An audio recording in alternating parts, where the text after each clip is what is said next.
Turkey's foreign minister said Israel has become a burden humanity can no longer bear. Israel called that textbook incitement to genocide. $10 billion in trade already suspended, the language of eliminationism now being exchanged between governments. Next week, Turkey hosts world leaders at its own summit. The man who said it will be sitting at the head of the table.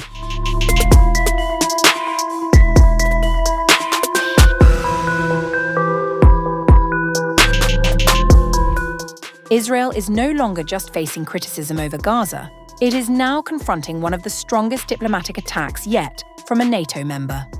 Turkey says Israel has become a burden humanity can no longer bear. Israel says those words amount to incitement to genocide. The latest exchange has pushed tensions between Ankara and Jerusalem to a new level.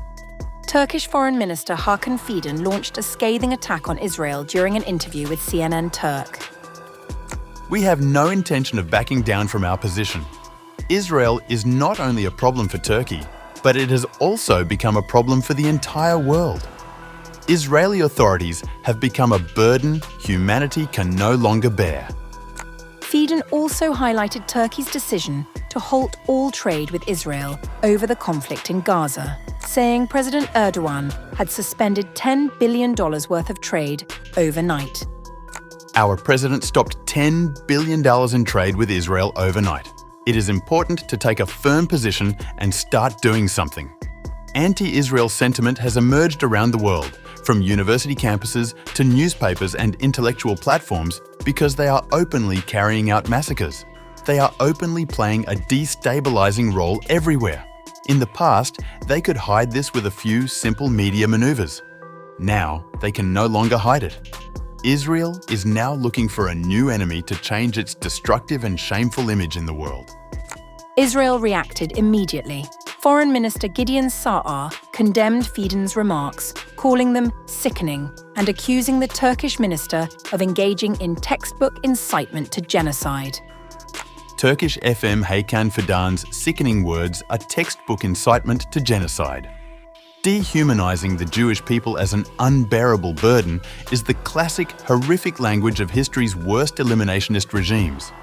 The civilized world and Turkey's NATO allies must unequivocally condemn this explicit call for the erasure of Israel.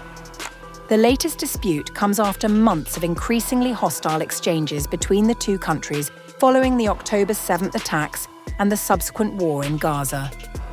Earlier this week, President Erdogan also rejected Israeli criticism following Israel's recognition of the Armenian genocide. Responding to the move, Erdogan said Turkey paid no heed to what he called slanders from a murder network whose hands were stained with the blood of 75,000 Gazans, most of them women and children. Fidan has previously accused Prime Minister Benjamin Netanyahu's government of using security concerns as a pretext to seize more territory, describing it as a fundamentalist government and a problem for the whole world.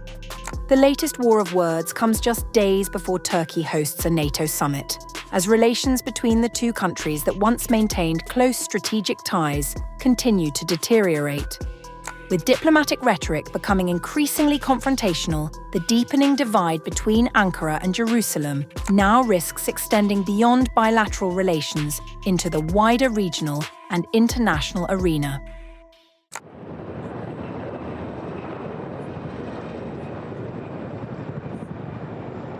Tibi harekata başlangıçta 3 günlük ikmal maddesiyle katılmaktadır. Şu ana kadar yapılan muharebeler sonucunda sarf edilen ikmal maddelerin bütünlemesine ihtiyaç duyulmuştur. Helikopter kolu 20 mm toplarıyla mavi renkli Davut hedefin beresindeki konvoy hedefine sırasıyla temsili olarak atış yapacaktır.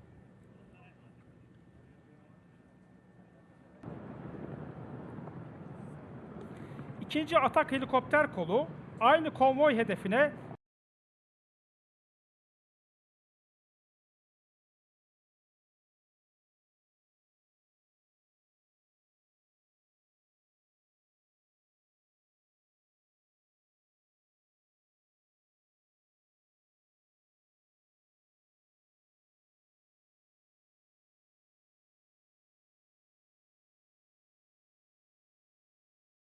Hakan insansız kara aracı otonom ve sürü hareket kabiliyeti, elektrikli motoru ile düşük ses hızına sahip olması.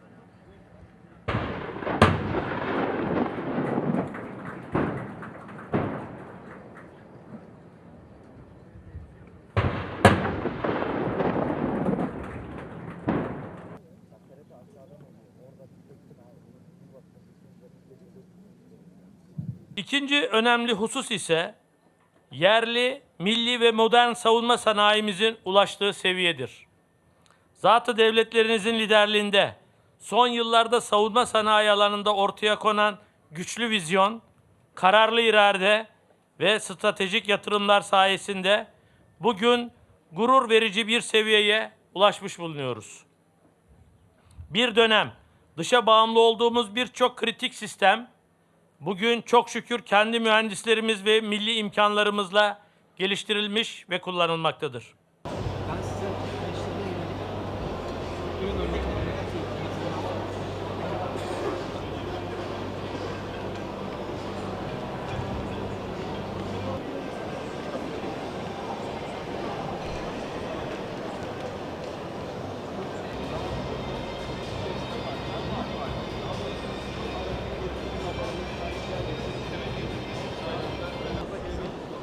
aslında siz TB2, biz TB2'yi daha basit bir çözüm arkasında TB2 2022 sonrasındaki süreçte Avrupa'nın savunmaya yaptığı, ayırdığı kaynakların artması, savunma sanayini geliştirmek için harcadığı çabalar aslında uygun bir ortam sunmakta. Türkiye'nin üretime, geliştirmeye yönelik çok ciddi kasları, kapasiteleri var. Avrupa'nın da çok süratli bir şekilde devreye alınabilecek çözümlere ihtiyacı var. Aslında bir nevi saha şartlarının çok müsait olduğunu söyleyebiliriz. Burada bu işbirliğinin sağlıklı bir şekilde yürüyebilmesi için aslında üst seviye siyasi iradenin olması lazım. Son zamanlarda, son birkaç haftada Almanya, Belçika gibi ülkelerde gözlemlediğimiz üzere bu yönde de bazı olumlu sinyallerin de arttığını görüyoruz.